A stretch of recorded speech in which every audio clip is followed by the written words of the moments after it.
So the justice system, I think, is a little bit broken. I think there's a lot of innocent people that go away who can't, what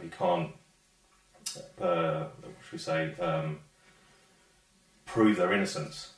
So but that was also as well, doubling up. Your close mates at the time who are supposed to help you didn't help you, which actually caused me. I got sentenced 9 months, done 4.5. And that was back in, like I say, like 2005, I think. So that was a real turning point in my life. I knew I had to change my life. I knew my prospects on the outside wouldn't be great because I've got this record now. So I asked for one of the guards for a prospectus for Plymouth University. So I know I wanted to get back into education. I wanted to fix my life because enough is enough. You sort of come to a turning point, and I'm kind of glad it happened to me, but not in the way it did, if that made sense. So I done my sentence, come out.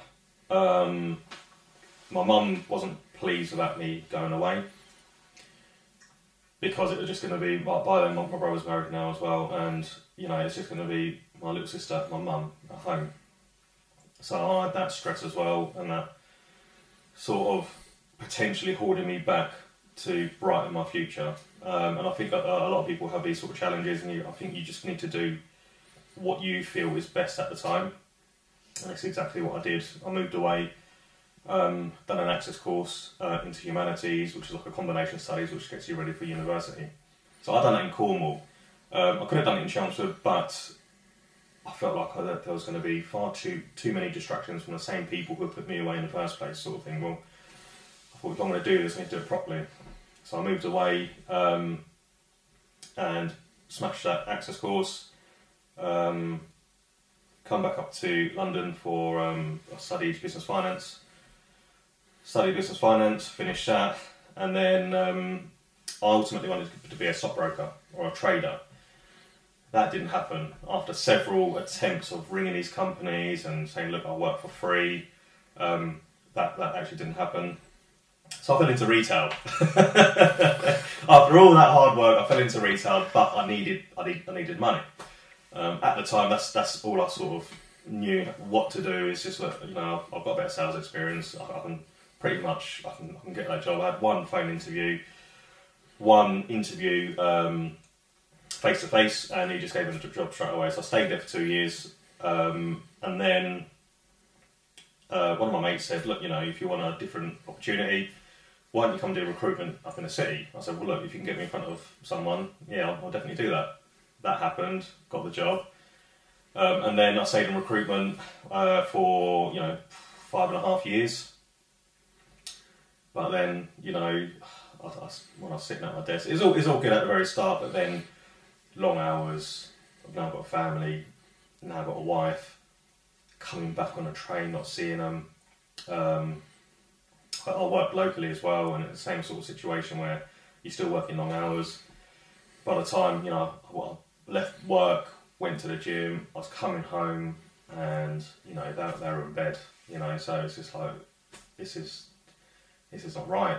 Something must change. I knew sitting there at my desk, and I know it's going to sound silly, but I knew I was meant for more.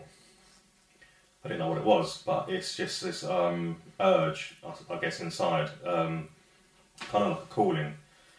I'm meant for something else. I'm meant for more, and that's when I've always wanted to be in property. I've always wanted to be in property, and that's where it all began. I went on one of these seminars, and I remember going there with my wife, and I said, it's not going to affect, our work schedule. It's on a Saturday. Let's go.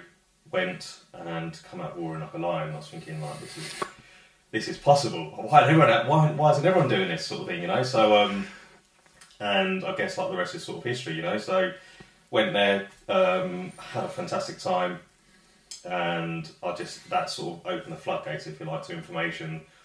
I started quickly immersing myself into like podcasts and YouTube videos, books, networking events, just throwing myself out there. But obviously I was still working at the time, so I could only do like weekends, if you like, or late evenings. So that was a bit of a challenge as well with the limited time I had. available. But I did the best I could. You know, I set up my service accommodation business by sacrificing my lunch breaks. So the night before, I used to have a list on Rightmove. So all the properties that I was going to ring on my lunch break, just save them. Yeah, that's my favourites. The next day, as soon as lunch break was there, sit in my car, ring these agents. And if I could get a viewing, I'd quickly go up there and do it and come back and just make up some excuse. Sorry, something happened. No, you're 20 minutes late for your lunch break. Really sorry, you know. But I did what I had to do, you know, because I wanted to get out of there and get some time back so I could build.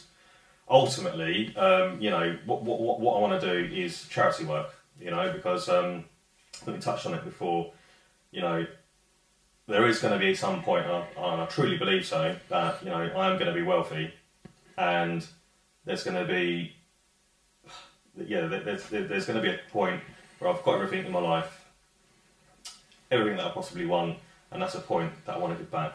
Now, I've said this even at university. Remember, like, sort of like the last lesson, if you like, and they're saying, what's everyone going to do then? What are you doing with your lives? And I echoed the same thing, you know, because, you know, without being too morbid, you know, you take nothing with you. You know, all your money, all your properties, your businesses, they all stay here. You know, you take nothing with you. So if you can use that money, use property as a vehicle to better your life, give you more choices, more freedom to a certain extent, and, you know, they use that as a vehicle and then help others in the process. I think that's a great feeling, I think, because that's forever lasting.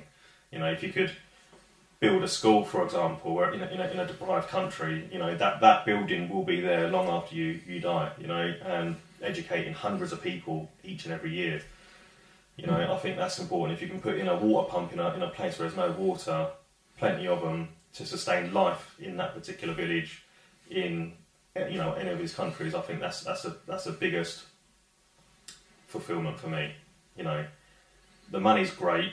You know, it's okay, but the money always stays with you. Those physical things, schools, pumps, houses, for these people, these deprived people in these places, that's the biggest fulfillment for me, I think. Mate, that's some explanation. Yeah. Honestly, that you've yeah. What a journey! Yeah, what a journey. And for anyone listening, I hope you can resonate, and I'm sure there will be people that can resonate with that story. Certainly some parts of it, if not all. Yeah. But we're going to have to go back through it and sort of chunk down certain parts of that.